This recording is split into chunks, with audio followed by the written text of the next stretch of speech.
G'day folks, talk to Jordon Steele-John about all things Royal Commission into the violence, abuse, neglect and exploitation of people with disability.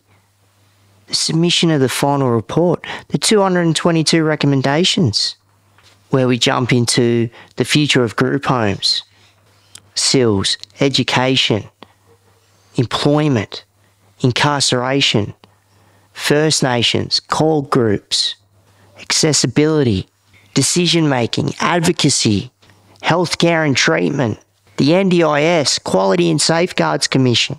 Taking a lot of this information to put it out there and seeing if we can get laws to change, policies for a more inclusive Disability Australia. Keep levelling up the playing fields. We have a voice and we're bloody using it. And off the back of these recommendations, I hope to see some solid change in all states and territories and general service provision. What is that going to look like? Because we need accountability in the community. There's so many vulnerable individuals out there, millions. And every day, people are born or acquire disabilities. So that number's going to keep trickling up. So the community, the government, federal and state and lawmakers need to come together to stamp some of this stuff out for positive change. So many lives are affected. And where we need to get out under the shadow of health, disability is its own sector. Solid yarn. And the way that he puts it in his words of how he should see fit from the political platform. So let's see in the next coming months, years, how that documentation can ripple through the environment and make change. And if you like the podcast, hit that subscribe or follow button. And we've also got a Patreon page. The link is within the description. So if you want to roll with the squad and become a patron, that'd be great. And want to thank our sponsors. Permobil Australia, the greatest electric wheelchairs in the land. Wouldn't be sitting in anything else but these four wheels right here. And they've got great assistive tech also. So righto, let's get into it.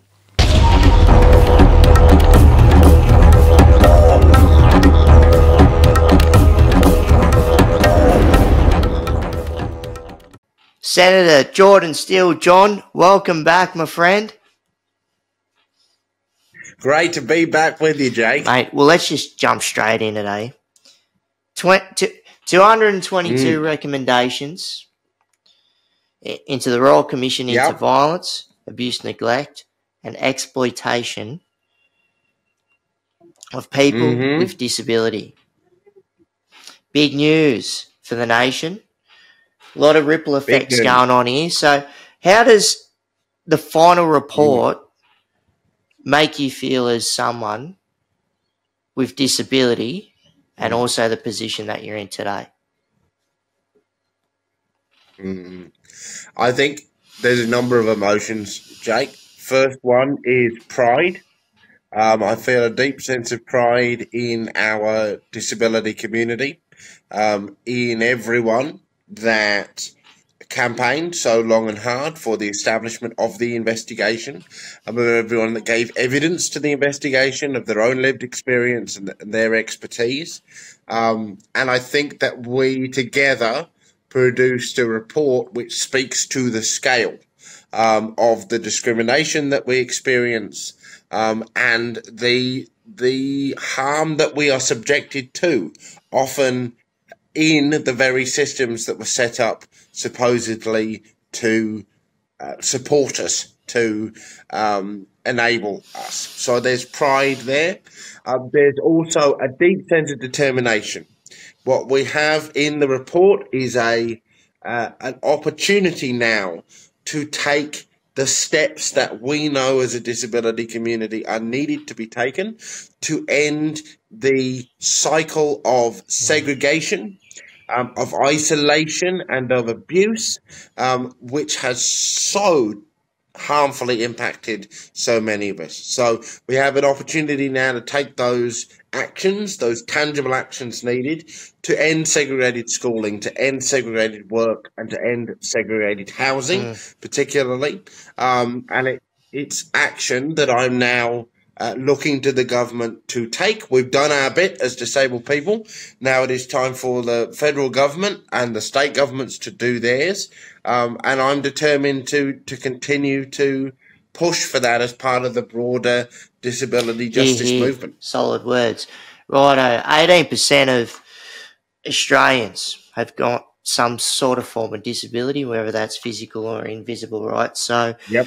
And when you're looking at royal commissions and the history of them, and where some have got a bit of teeth in them and some don't, but in respect to the hard work that's been put in from the community, from the commissioners, from people like yourself, do you think it's got enough teeth to really gain what's in the recommendations to really make a solid bloody difference?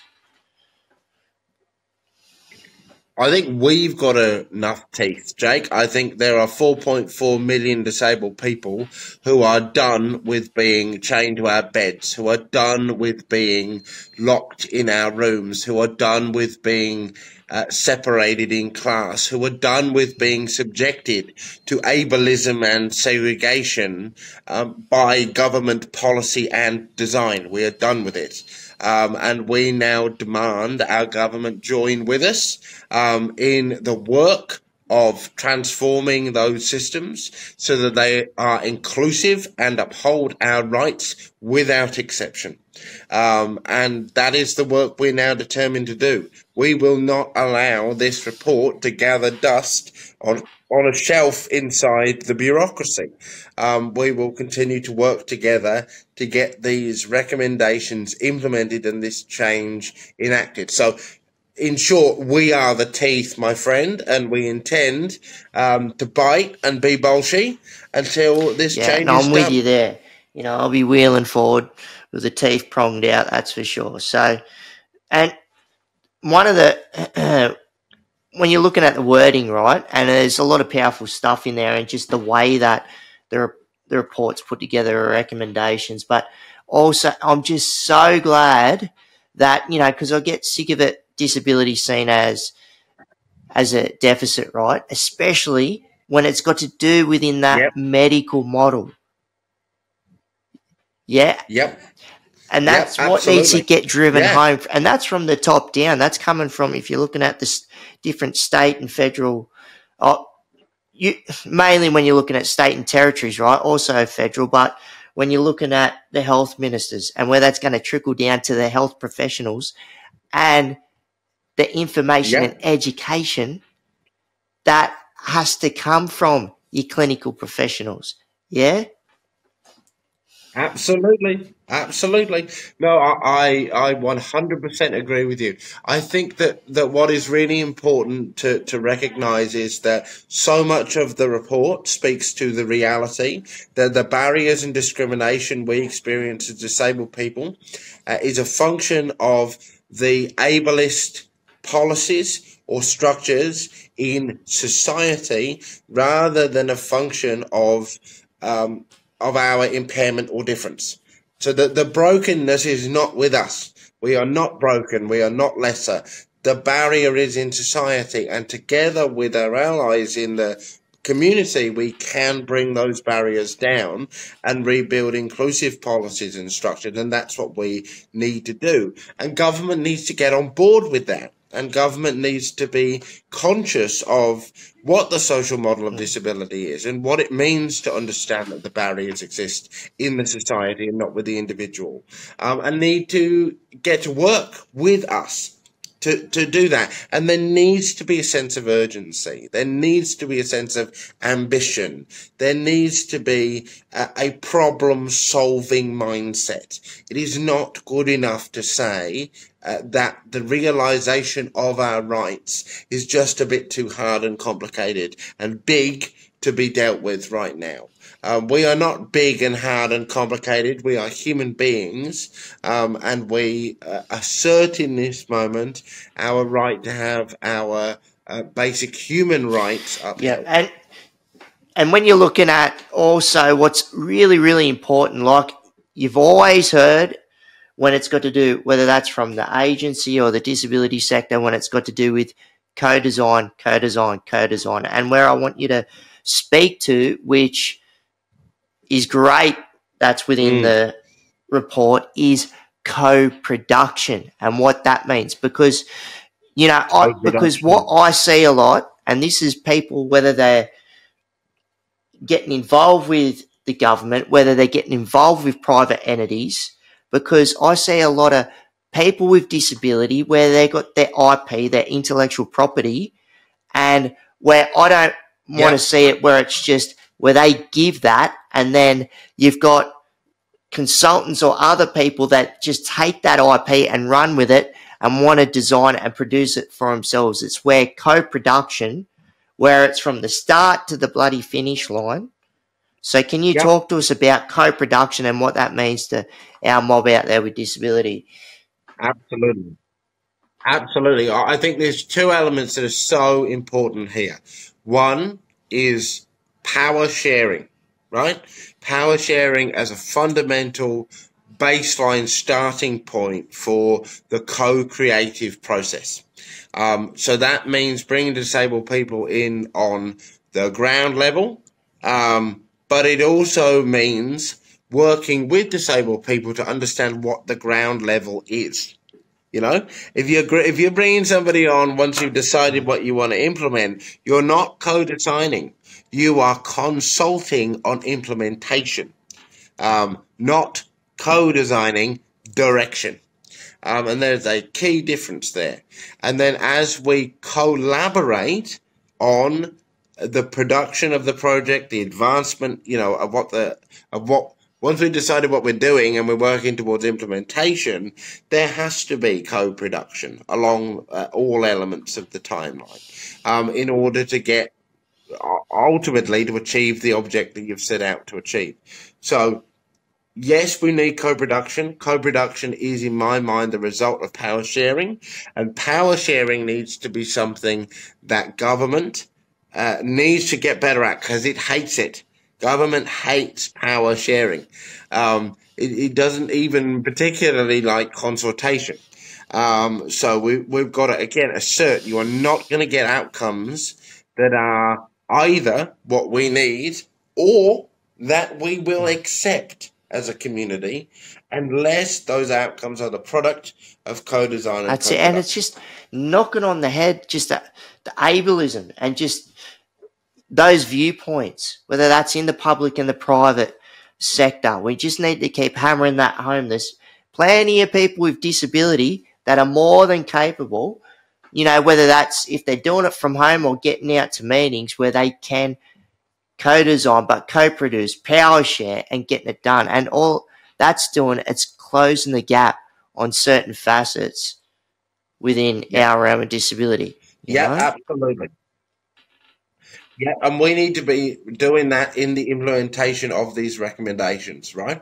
Like there is an urgent need to take up the very clear recommendations that were made by the disabled commissioners to end segregated education, segregated work, and segregated housing. That needs to be the goal of the government. Now, the way in which we do that needs to be co-designed with disabled people, and it needs to be urgent in the work. There needs to be a well-managed transition that involves disabled people and parents and school administrators and service provision experts and academics, and this needs to be a collaborative co-design and co-produce process with an end point which reflects the reality of the harm that these segregated, isolated settings do to people. It is not acceptable to ask us to wait another decade before we remove the caveat on the minimum wage in Oh, Australia, which says it's the minimum wage for everyone except disabled people. It's not acceptable for us to wait until 2051 for us to remove the caveat on the education system, which currently says we have an education system for everyone except for disabled people.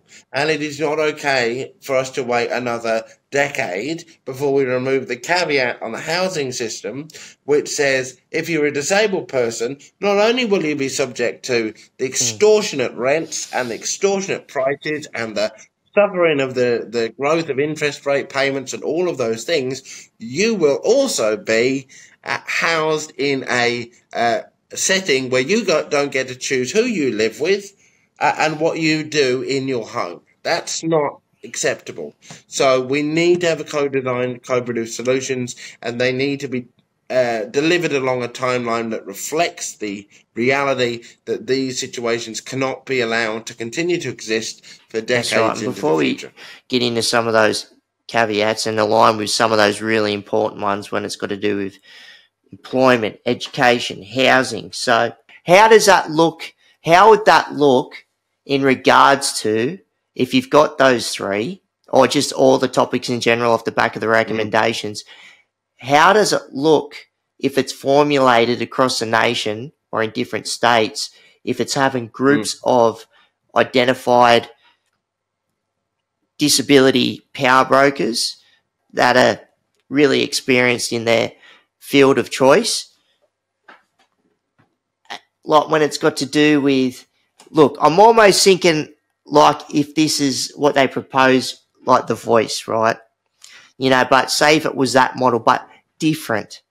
So if it is like groups of individuals that are at the top of their game, yes, they have a disability, they've got lived experience, and who are they working with? What would that look like if it was like something similar what's proposed for what's getting voted in tomorrow, or if it's another sort of model? So what does that look like on, because that's only going to scale up and make a difference, I reckon.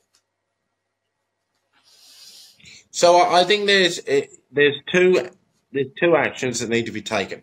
One is that, and this was a recommendation of the Royal Commission, right? So there needs to be established a disability minister within the cabinet, and there needs to be established a Department of Disability within government.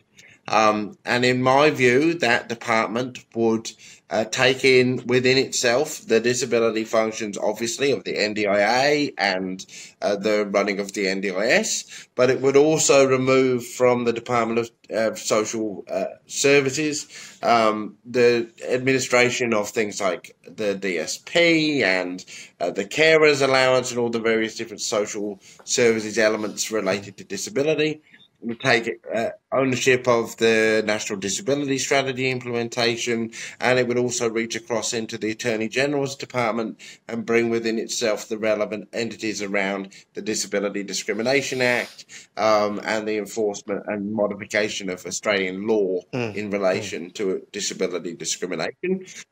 It would then also take elements of education and employment to bring within its remit what we need to do in the education and employment spaces. So you would have one minister leading a department which reaches across all of the areas in which we need to implement these recommendations and works in a cohesive, structured way towards those policy end goals.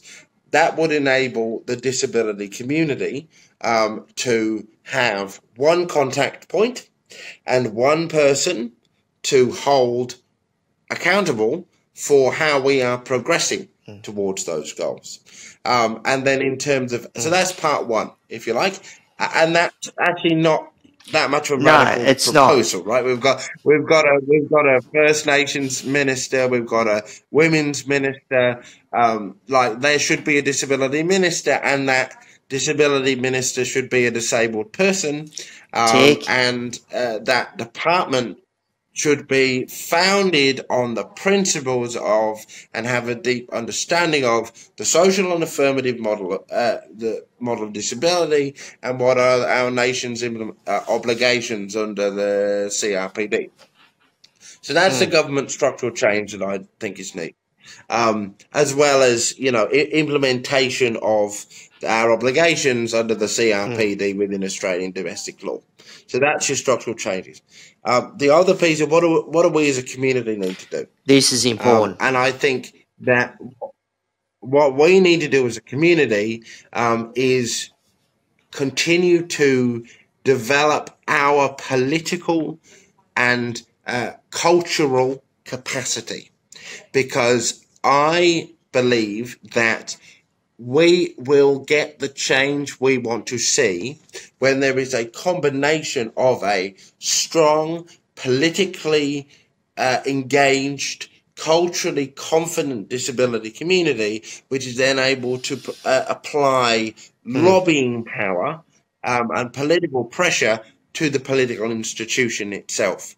And that is that's a kind of grassroots community effort. So we need to continue to organise and connect and kind of liberate ourselves from the internalised ableism that we often have within ourselves as well. And I think there's some wonderful examples of that. I mean, everybody knows there's basically a national conference circuit around International Day of Disability and all those kind of things. But we're also seeing the growth of disability pride festivals and ever more presence of disabled people in the arts. So we need to continue to grow the disability community in order to apply pressure to those government and procedural mechanisms, and we need to be absolutely unafraid of being bolshy. That's right. And I'm glad that you bring in the cultural element too, because when you're talking about intersectionality, there's a lot going on. Like when you're talking about if it's First Nations, if it's cold groups,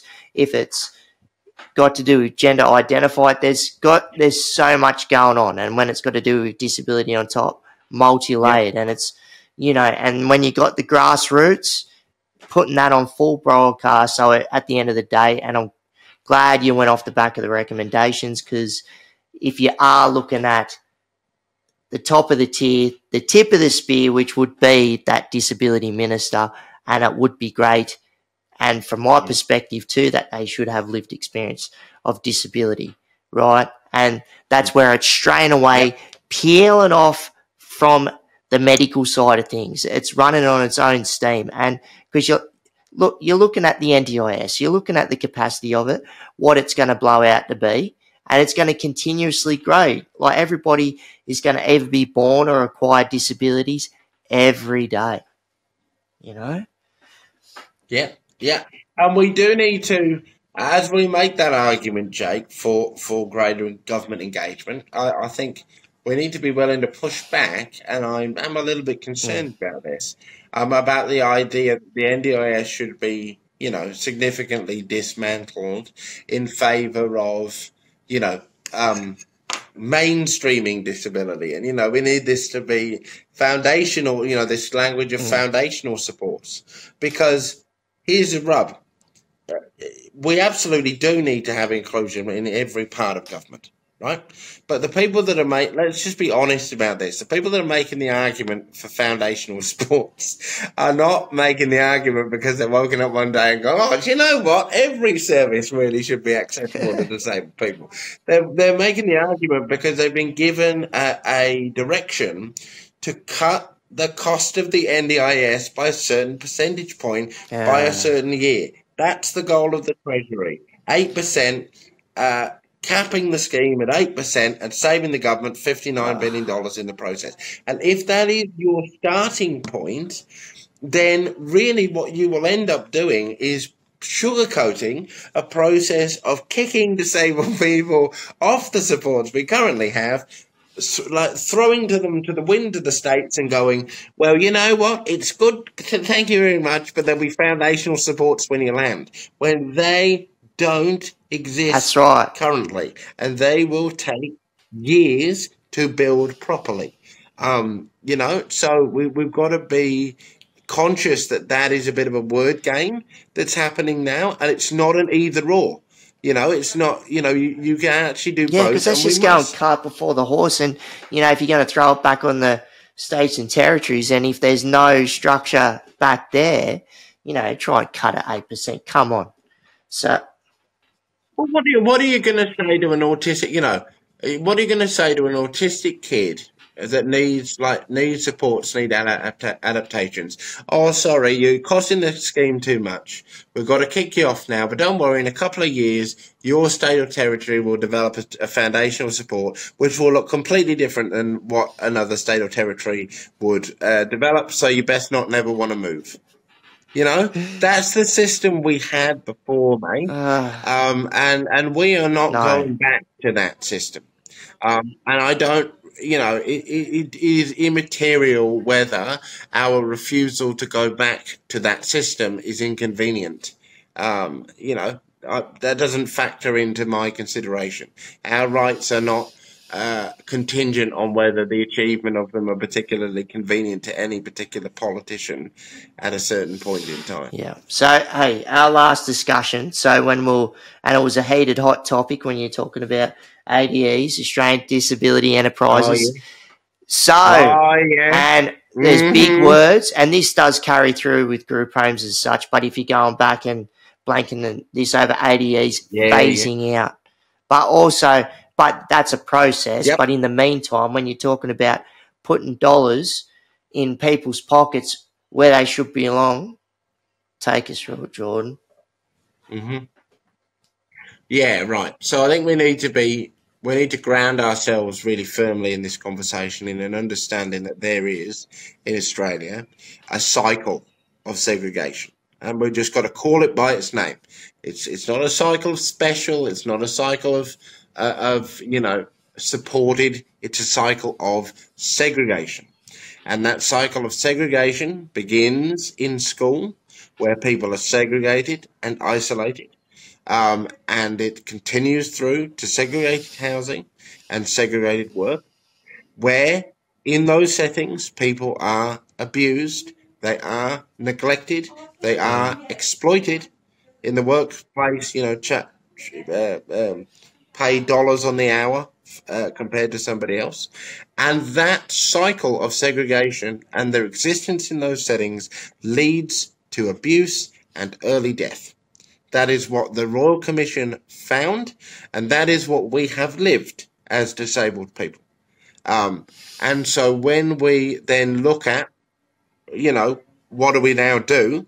I hold in my head, and the government needs to hold in its collective head, the reality that we are ending these settings because of those reasons, So what do we then do? What does it look like to achieve that? Because it is an important goal. In education, what that looks like is you need across all of them actually, you need a national strategy for the elimination of segregation. And it all starts in education when kids are at school, but also... Absolutely. Of course it does. Of course it does. And I think it's reasonable to want to achieve all three of those goals in the next 7 to 10 years. That's the timeline that we need to be working along. It needs to begin with a fully co-created strategy, bringing in disabled people, parents, school administrators, academic experts, and members of the government to decide how we're going to do this. It needs to look at what are the underlying drivers here. So for education, why is it that people end up in education? Overwhelmingly, people end up in segregated education because of the phenomena of gatekeeping. They're pushed out of their public schools into segregated settings. And they are told that there is no way to provide their students with supports in a mainstream setting when that is not true. They end up in those settings because of a chronically under-resourced public school system, and we do need to correct that. And as we do that, we need to offer teachers, school administrators, the additional tools and resources to be able to teach to the whole of their class. So that looks like modifying the curriculum and those kind of things. And then there's the brass tacks basics of infrastructure modification in our public school and private school system. So all of those things need to be done, and then we will be able to realise a truly inclusive education system. a truly inclusive education system that works not only much better for disabled students, it just works better for everyone, man. Like 100%. 40 to 40% of kids in class version of one form or another.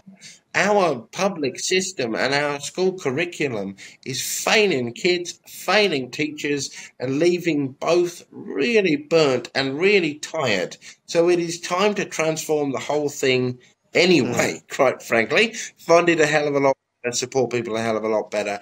My proposition is that inclusion be the goal of that transformation.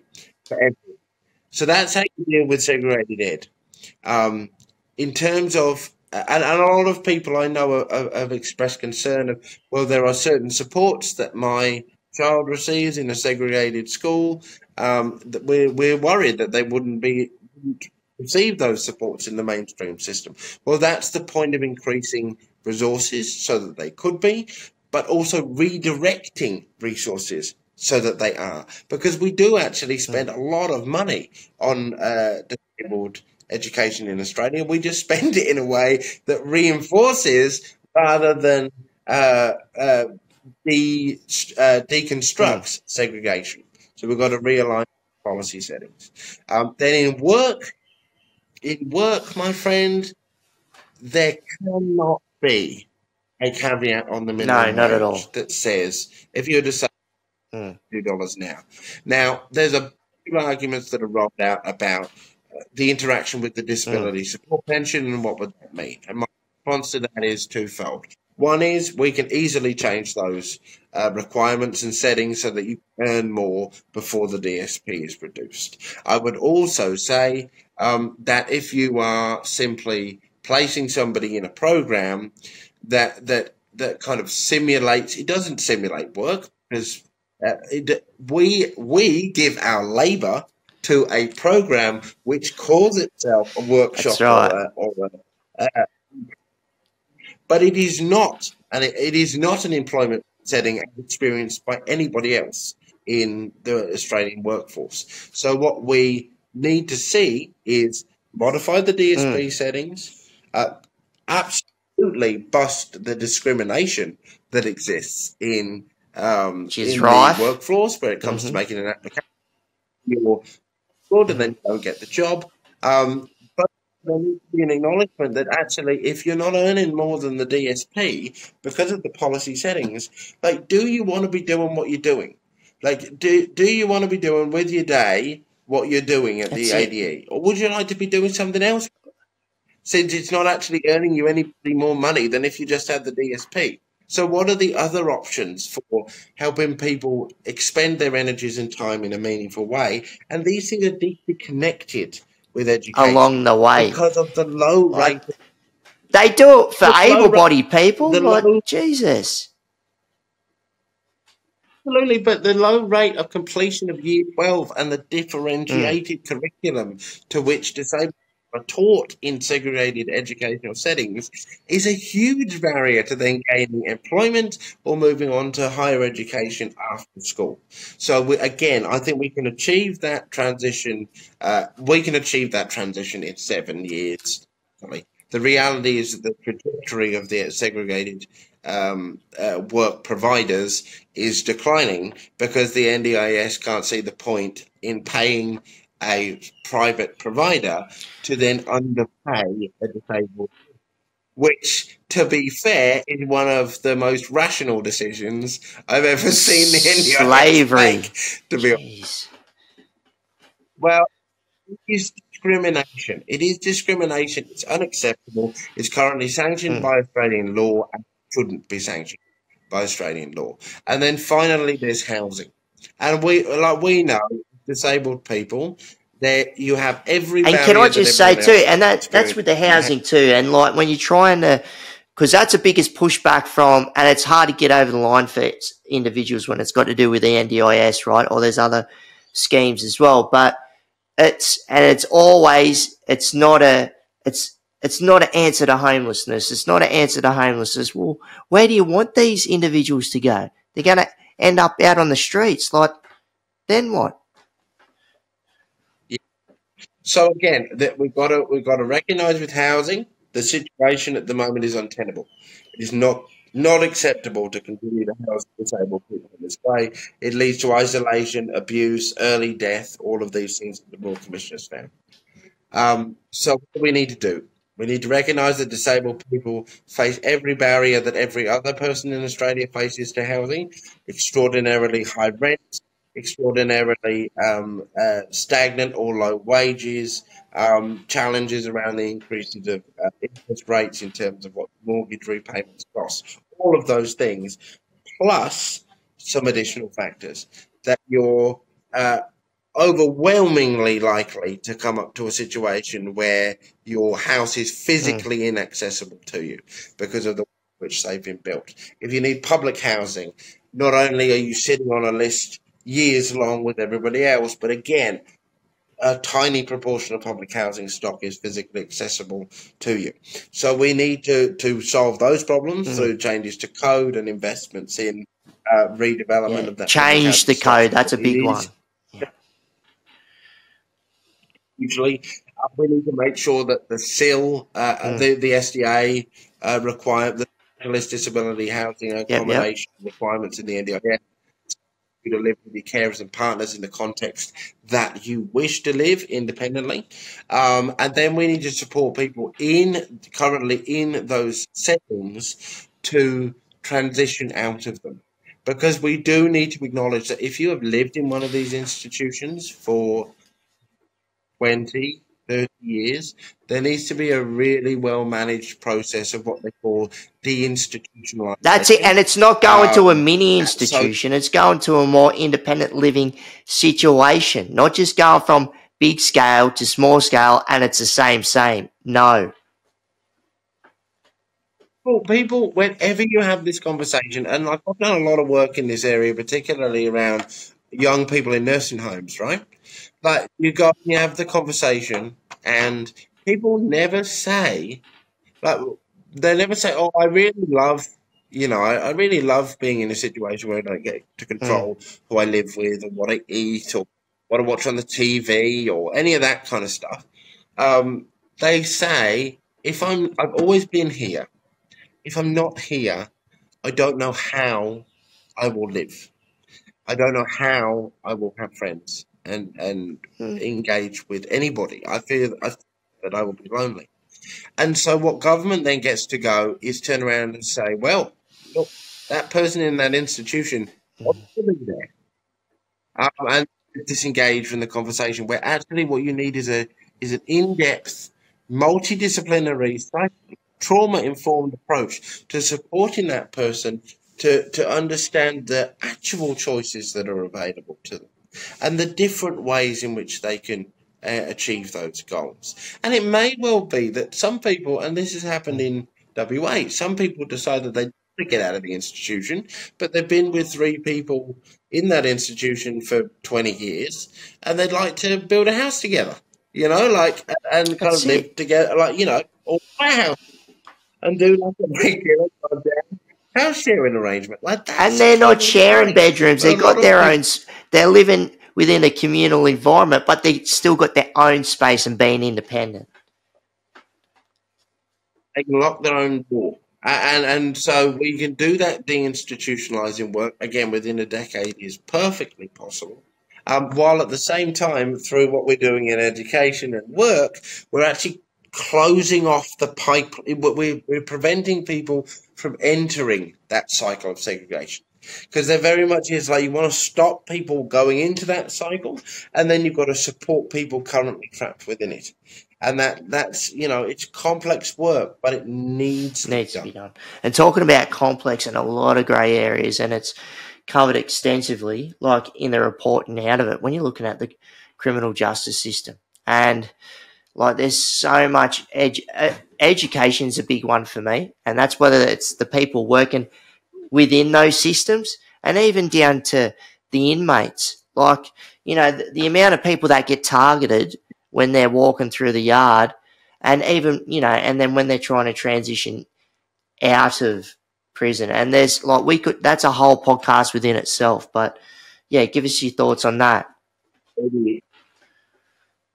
Look, I think there's again we need to start this conversation with a shared understanding, right? The shared understanding is this: the vast majority of people who are within the criminal justice system, within the prison setting, they are passing through that setting.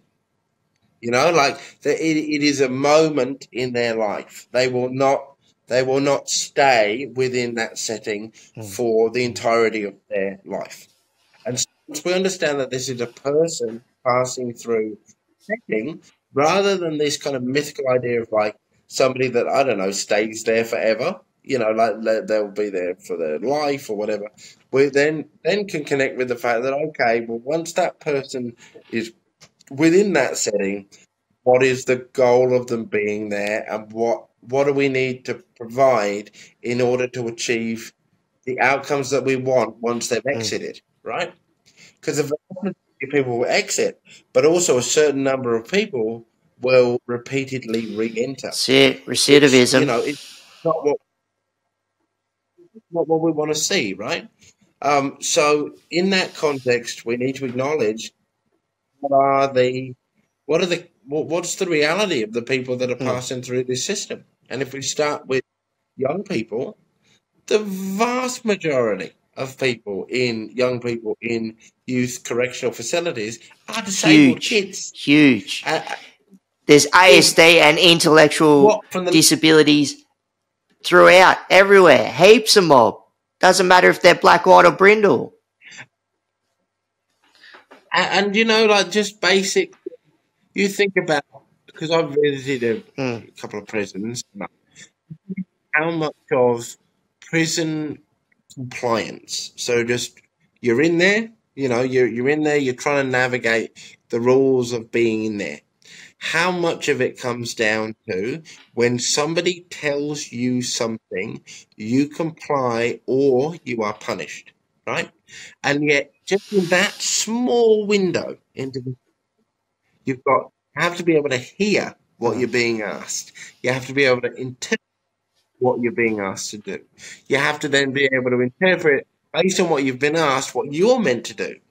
And each part of that, if you have a hearing loss, you may miss that. If you have a visual loss, you may miss that. If you have an auditory processing disorder, that may not make sense. If you are autistic, that may not make sense. If you have ADHD, you may well hear it or not remember it, or therefore hearing it and remembering it doesn't stop you necessarily. Yeah, it's like, oh, they're just playing So up. Let's just lock them back up. Easy done. So step number one is keeping as many people out of those things as possible, right? Justice, reinvestment, reallocation of resources. We've got to stop building prisons, man. We've got to stop building prisons. We've got to take that money and invest it into diversion and dealing with the root causes of the kind of things that land people in those settings. So that's number and then number two is what for the people that are in, there needs to be proper supports provided. They need to be given proper assessments for all of these basic bloody things and provided with the basic adjustments that are needed, and the prison system needs to adapt to that. So those are the two things that I think we can most do from this report.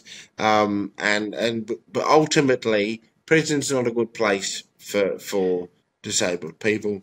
We need to be as many people out of those settings. And talking about prisons, what looked like a prison when watching that Four Corners the other week and seeing these autistic kids that, you know, kids on the spectrum and some with intellectual disabilities, and you got people that are geared up, like 5 of them on one kid, restrictive practices through the roof. What's going on? God. Oh, man. Well, look, the baseline of what's going on is that autistic kids are not considered to be fully human, right?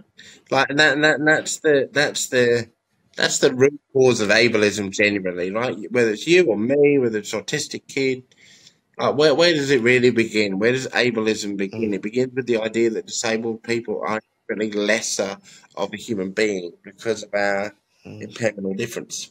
Once you depart from the idea that somebody is a lesser form of human being, you can treat them in ways that you would never treat somebody considered to be a former, like a full human, and that's exactly what we see there. We see somebody being treated in a subhuman way, and we sterilize that and we sanitize that, even through language like restrictive practices or assertive. What do they call it? Assertive something behavior and all that kind of thing, and it's really just a rebranding of abuse. It's violent. It's assault, is what it is. We watched on national television as a child was assaulted by adults in a context that made that seem okay to the people that were involved. And I think we need to have a really, really, really assertive discussion about the reality that a therapy, if it is not human rights aligned, is not a therapy. It's an abuse. And it's not acceptable. You should not be able to practice abuse upon a child or an adult and simply call it therapy, and that's fine. And that's physical or emotional abuse. And people say, oh, well, forms of these practices that don't involve those kind of physical interventions, they're simply to do with rewarding the right behavior. Well, sorry, what? Like that's not rewarding the right behavior. That kind of behavior change stuff. It must be within a human rights. You're not going to be able to beat the autism out of them. It's not going to happen. Right, both of us sit here as fellas that can't. Well, unless you've had a breakthrough since I last saw you, right? People that can't, walk a flight of steps, right? So if somebody said to either of us, no, I'm not abusing you, Jordon. I'm just going to give you a chocolate when you take a step, because we want to reward the right behaviour. I ignored the fact that I've got CP and it means my brain works differently. Somehow certain nerves are going to come back and they're going to be like, we just want the chocolate, thanks. We'll just give you a chocolate when you take a step, because then you walk, and that's way more convenient for us, and you'll be able to perform all the social functions of walking, which is much more convenient for us and affirming for us than modifying our expectations to meet your access. We would say that's cooked. Proper cooked. We would say that's absolutely. And yet that's what, unfortunately, many of these practices amount to, even in their sanitized form, is a form of emotional reward and therefore emotional denial when a neurodivergent person or child is a typical form of social interaction or behavior. And that's not okay. That's not okay. Not. Last question, Jordon. So we're going to have to revisit back on the Royal Commission. This is, in time ahead. We've got to see how it rolls out and see if it takes effect. It will, especially when you've got people like yourself and others that are going to lead the charge. Righto. But my last question is just your thoughts on digital platforms for supports and just the way these are governed, and when you got faceless people behind it. I just want to know your thoughts about it. When you've got the people that are hired through these things and the supports that are given and some of the training and lack of. Yeah, we'll be a bit careful here, Jake. I think what we want is a system of support where somebody can get a good support worker, a good bit of help. You want to be able to get it in a way that the disabled person gets what they need and the worker gets what they need. So you get good support, the person gets good pay and support, and it meets both persons' needs, and that's a very legitimate aspiration that we have to stretch to. And I think that sometimes we can kind of say, well, the problems we're seeing here is because the interaction's facilitated digitally or through an app or whatever. So if it wasn't, or if there was, there's a conversation about, you know, more people are registered and that kind of thing, that would be, there'd be less of that. And my personal experience of the system and disabled people that I work with is that whether it's an app facilitated service provider or a non-app facilitated service provider, if the culture's not right, people still have shit That's true. experiences. It's just a lack of management behind it. So something happens, and then there's no, you know, when it's line management and then it trickles up the system, that's what I get scared of, right? Yeah, no, I agree. But also I would say, like, look at some of the people whose failures kicked off the Royal Commission in the first place. Urala, biggest provider in disability in Victoria, very traditional It's provider. In WA, largest, most institutionalised providers with management line item folks out of the bloody wazoo, and they still are not only referred to the Royal Commission for failure, but also are continually pinged by the Quality and Safeguarding Commission. So if you've got app-based doing the bad stuff and you've got traditional providers doing the bad stuff, to me that says that actually the determining factor here isn't the method through which the service is provided. It's actually the way in which the disabled person is empowered or disempowered in that dynamic. And that ultimately leads me back to my kind of real passion in the support area space, which is peer support. It is disabled people employing other disabled people to provide them with the support services they need. And that's ultimately what we've got to grow as fast as we can, because there's no reason why me and you couldn't go shopping together, where one of us wouldn't be able to go on our own. A friend of mine in regional WA employs they've got multiple sclerosis, and they employ they're autistic, they use a manual chair, and they employ a bloke with Down syndrome to help them do their shopping, who's also an autistic. So, you know, like, and that person, they'd never be able to afford to be registered or any of those things. No.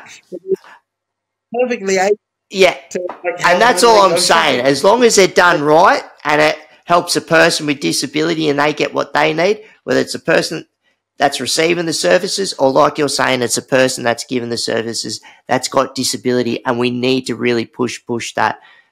Senator, I know you're busy and you got to scoot out of here and get those wheels turning. Appreciate your time once again and look forward to our next convo down the line, hey? Real pleasure, Jake. Thanks so much. Have a great day. See ya. Bye. Solid yarn with the Senator.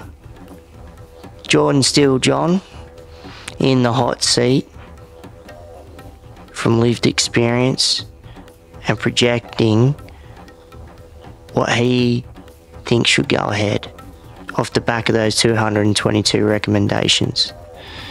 Really important. And I really want to see the positive nature of what he said, what my thoughts are, what the millions of Australians think should go forward off the back of that document. And we'll keep persevering, regardless if things get over the line or not. We'll keep chipping away. The wheels don't stop turning. Perpetual motion, folks. That's it. Inclusivity, accessibility, leveling the playing field. We'll keep pushing. And if you like the podcast, hit that subscribe or follow button. And we've also got a Patreon page. The link is within the description. So if you want to roll with the squad and become a patron, that'd be great. And if you want to get in contact with me, you can get me via Instagram at streetrollandcheetah or email one word streetrollandcheetah@gmail.com. Via Facebook, keep rolling with Jake Briggs, so check it out. And also via LinkedIn, Jake Briggs. And want to thank our sponsors, Permobil Australia, the greatest electric wheelchairs in the land. Wouldn't be sitting in anything else but these four wheels right here, and they've got great assistive tech also. So righto, see you on the next one.